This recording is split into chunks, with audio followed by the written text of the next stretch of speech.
Hello and welcome to the video. This is our 5th day of the trip, but our 4th day of cycling. We go from Dendermonde to Ghent.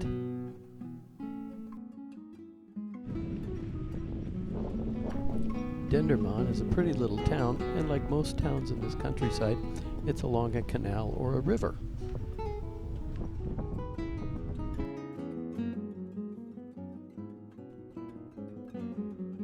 We enjoyed a little bit of a surprise this morning as the Magnifique 3 met us as we were crossing the river on a ferry.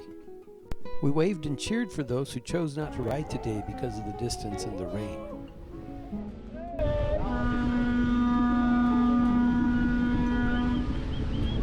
Yeah!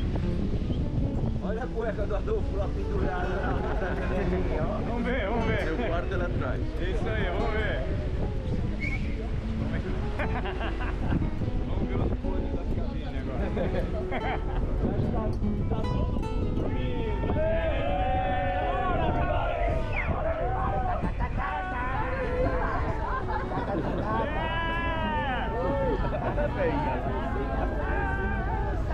What's more room here? Nick!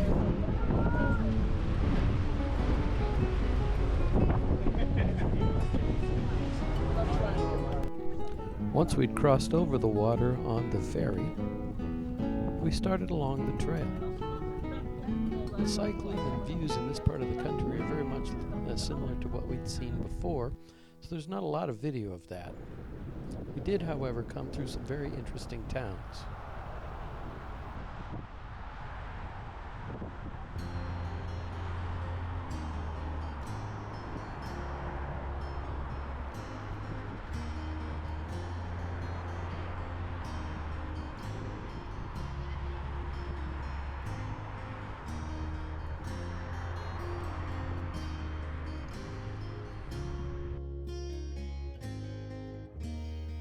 Here we are in Berlaire with a statue dedicated to the farmers of the region.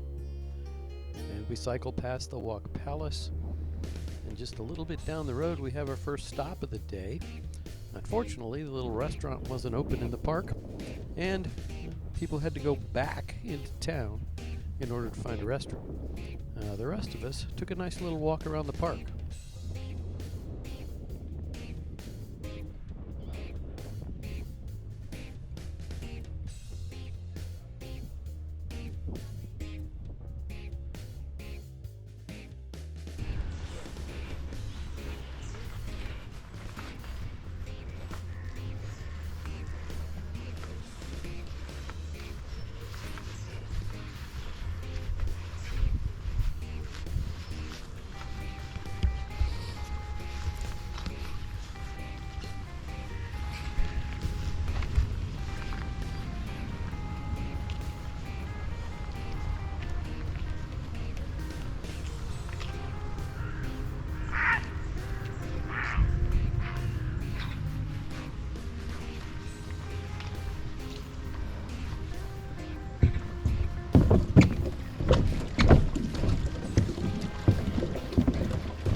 As our break was ending, the showers started, and we picked up cycling through the rain for a little while.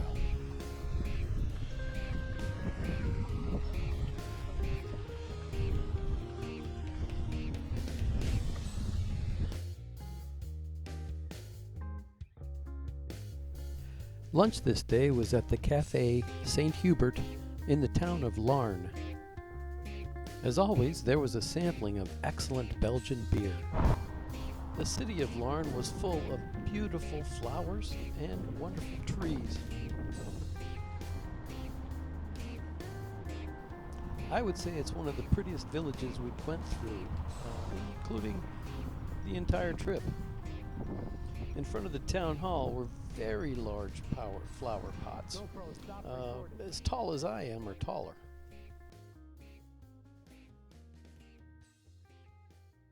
At the end of the main road in Larne is what's called the Kasteel van Larne, or Castle of Larne.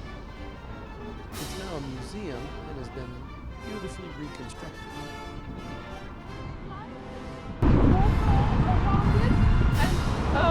When in 15th century the cannons came and they could do everything with the cannon, it became more of a home because the walls couldn't hold the cannonballs, so the fortress-like structure wasn't modern enough. There lived a very rich and wealthy family, the Ribo-Boer family, and they had this castle for many centuries. But at the end of the 19th century it wasn't beautiful anymore. They had more homes and their attention was elsewhere. But then the count thought, I have a small son, let's restore the beautiful castle, and he could live in it. But he died at the beginning of the 20th century, and then the family left. They rented it out, so in the 1960s it wasn't beautiful, and they gave it away. And there was a committee, and they made it beautiful again. You can see it, it won a European prize. It's considered one of the most beautiful castles here in these parts now. You can enter the garden, have a few pictures, and the castle is now a museum inside. As you can see, the flower theme from the city of Larne is carried over into the castle. I suspect that the theme of the castle being beautiful is what inspired the rest of the city to spruce itself up and be such a beautiful and flower-filled town. Here you can see the moat. Not a big moat, but I guess I wouldn't want to try to go through it wearing armor and someone shooting arrows at me.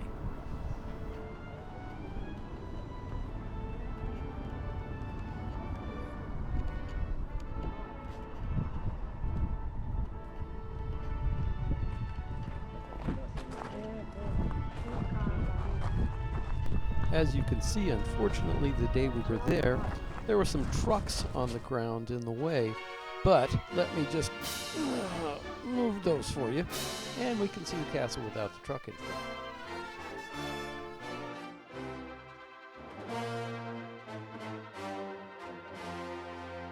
And now I'll just put the truck back in front, and you can see it with the truck there.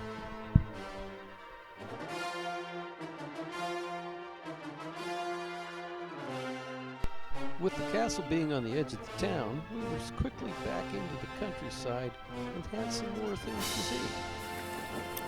South and west of Larne, we rode through fields of azaleas and stopped for some photos.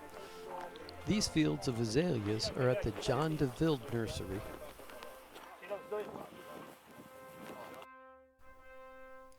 As you can see, the fields are beautiful, and the weather had cleared up nicely for us as well, so we had dramatic skies in the background.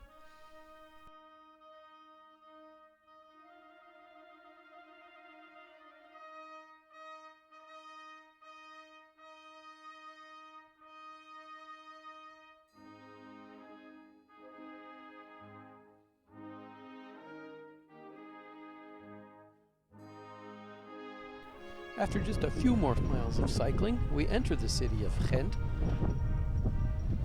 and we're going to park our bikes at the edge of the town center and do a little exploring of the town itself. We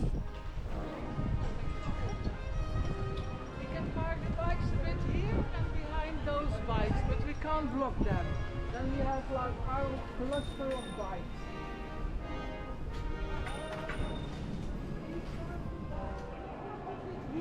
They were clever, they stole a device, so they Tipo a foto minha do Vans. Acho que uma aqui e uma lá. Zé, a Adriana vai tirar.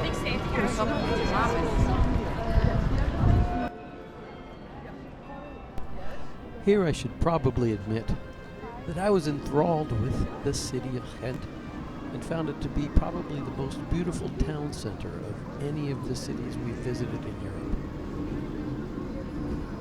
As a result of this enthrallment, I'm afraid you're in for quite a few pictures and quite a bit of long video for this next section.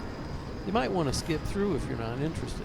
On the other hand, if you watch it, I think you'll share the enchantment that I experienced with all of the churches and statues and cathedrals present in the city.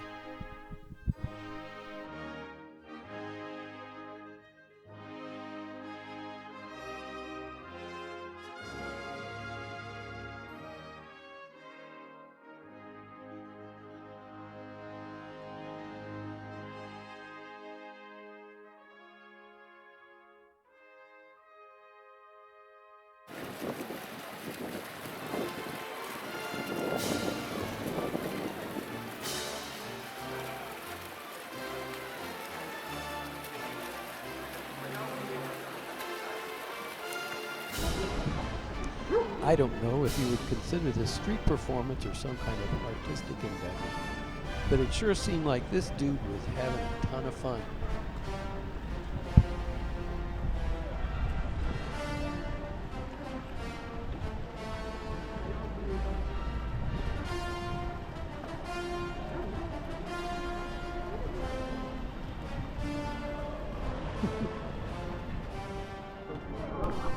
As we were exploring the city, the showers came back through, but that didn't dampen our spirits, and we got lots of photos of the beautiful churches, cathedrals, and other buildings.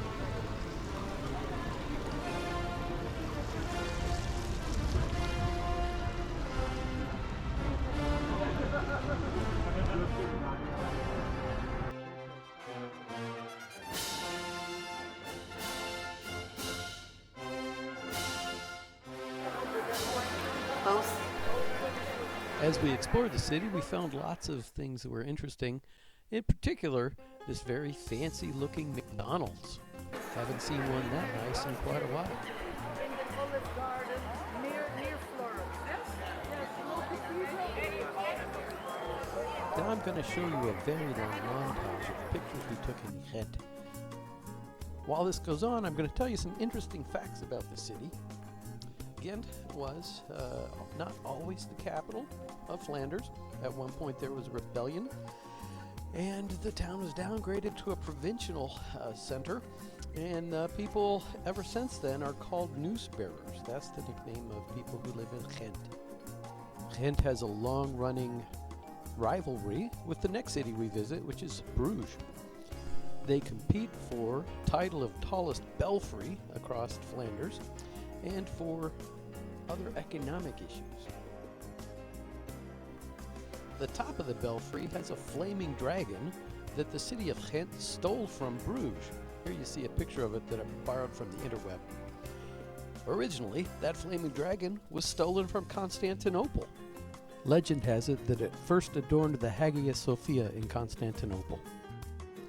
Ghent is where Diana and I decided to try our first Belgian waffle. Of course, we had to have gelato and strawberries on top. Here's Castle Gravenstein. You'll hear a lot more about that later. The Gravenstein served as the home of the Count of Flanders for centuries. Here's where the canal and river cruise embarks. We're going to be taking that cruise in a few minutes later on in this video. There's quite a bit of information there as well.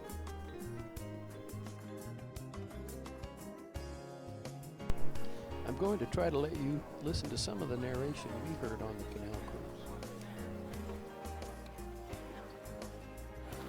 cruise. Like the city of Rome, well, they have 7 hills, but you're not in Rome. And then London and Amsterdam. And there were on the island Ghent, in front of you now is an island, 60,000 inhabitants, but also 600 stone mansions with 4 or 5 stories. But the population figure that stays the same, 60,000. We had to fight a lot on the battlefield of Europe. But in the 19th century, then Ghent got overcrowded, because then all the industry was in Ghent. And then more monuments disappeared. But here where we start was the first commercial center of Ghent. First harbor, a grain harbor. Most of that grain came from northern France, from the rich countryside, Artois. And 1/4 of each cargo of grain, like wheat, rye, it had to stay in Ghent for several weeks. So we always had a reserve of grain when the war broke out or famine. And also for beer making. Manhattan's is also the name of that stupid hamburger restaurant. But this is one of the oldest facades in the Romanesque style in the whole world. So the type of boat that Columbus used, Caravella, 3 months. Today it belongs to North Seaport. It costed some millions of euros. North Seaport is not only Ghent. Today the most important sea canal is to Holland, and we work together with harbors in the Netherlands. 100,000 people working for North Seaport. They bought it for their public relations. There's nowadays an exhibition there. But we are back in top 15 of European harbors.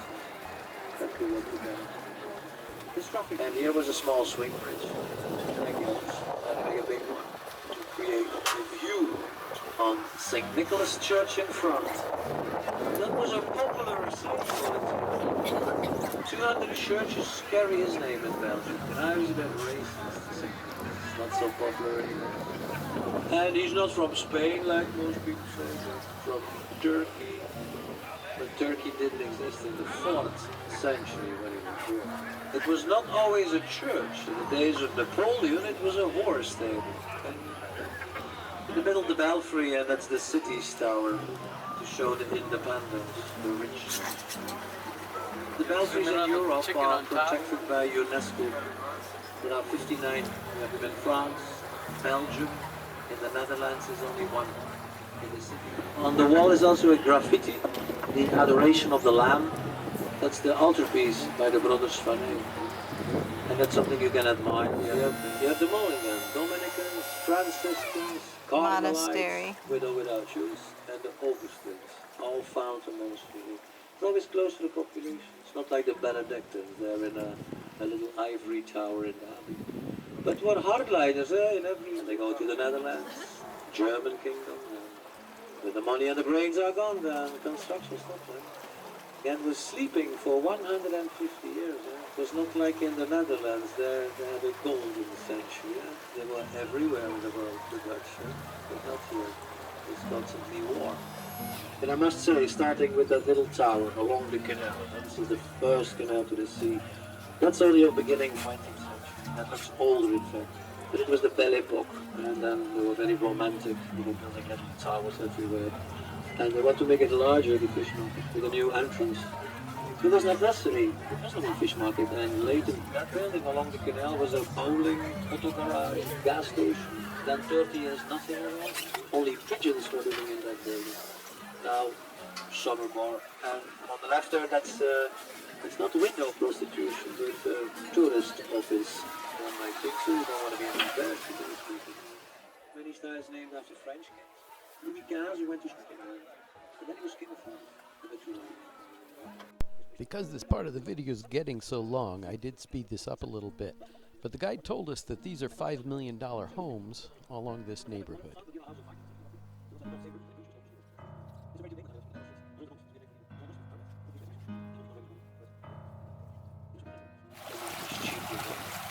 After the First World War, you also had October Revolution, no more raw materials and a bit over and out. But it goes extremely fast, beginning 19th in the days of Napoleon, in fact. Well, then we also had our first mayor. Barge was a close friend of the president, so he could be mayor. But he was a businessman, first of all, and a common thief, like his friend Napoleon. Not a bit the same career. But Lievenbouwers was many times in England because they had new.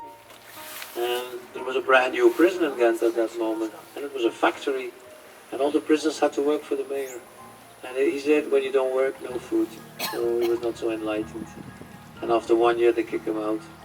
And then it goes bad in the business. Crime doesn't pay, huh? He dies in Paris, 1822, bankrupt, and he was buried.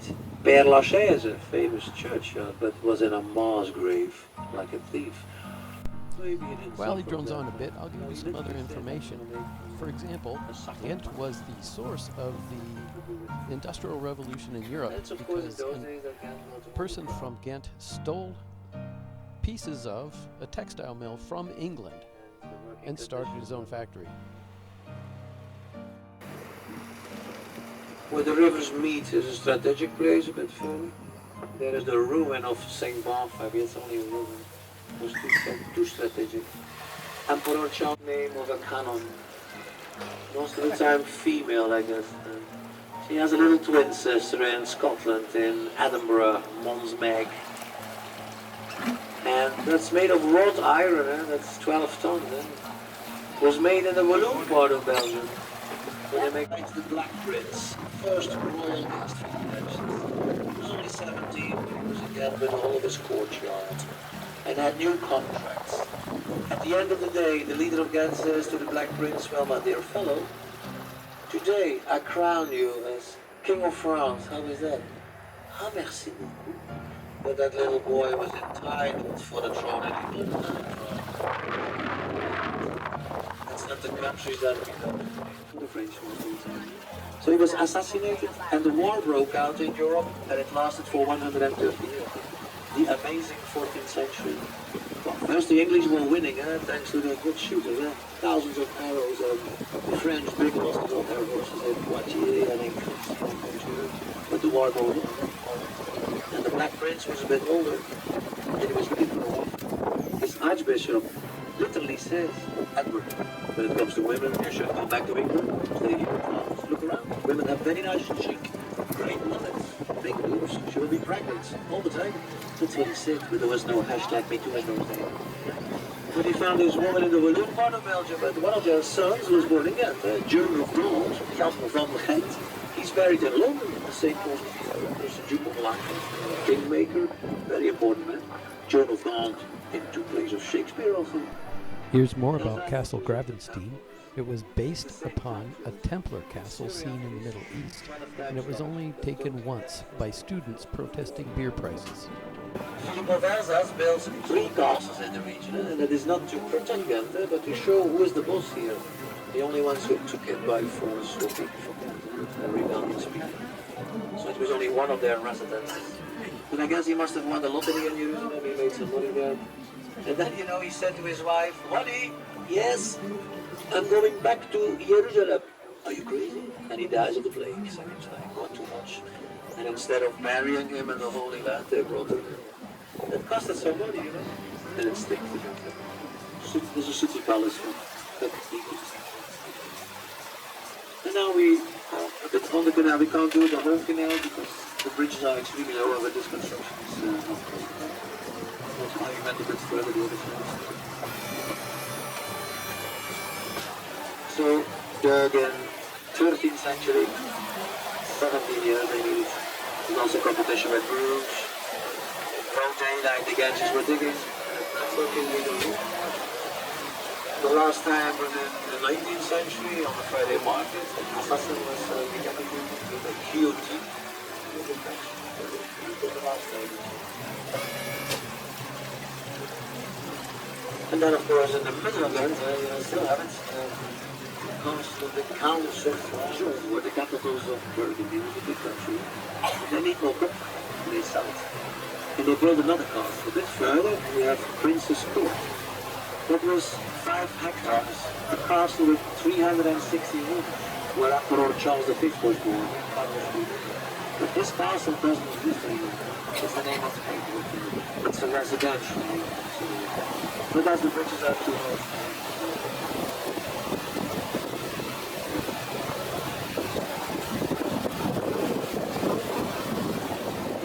Inside is a collection with the torture appliances they use, but that's weird stuff. They always needed a gun for it, so if you want to see it, it's here in the castle. That little square in front of the fortress was also a place where they execute people. The square of St. Farah, more than 250 witches were burned at the stake, 15 till 18. And a woman who was alone with some money, and your neighbor says that's a witch, difficult. And 2 months ago they were reading all those names of these women. There's also positive news on that square. It's from an exhibition more than 20 years ago, exhibition Over the Edges.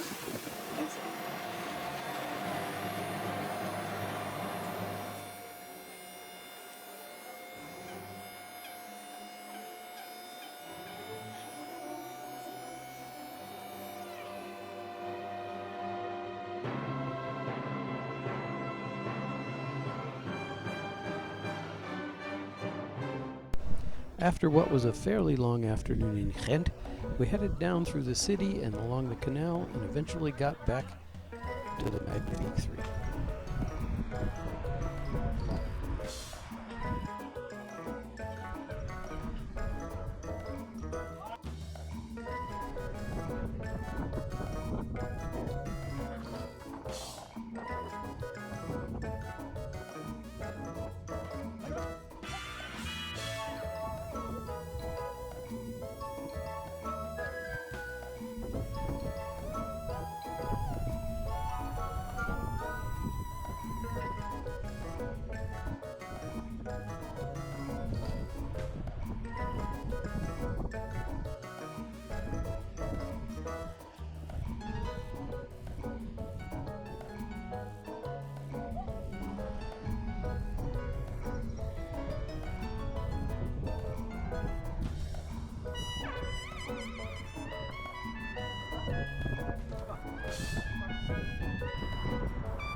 My next video will cover the trip from Ghent to Bruges, which is our final destination.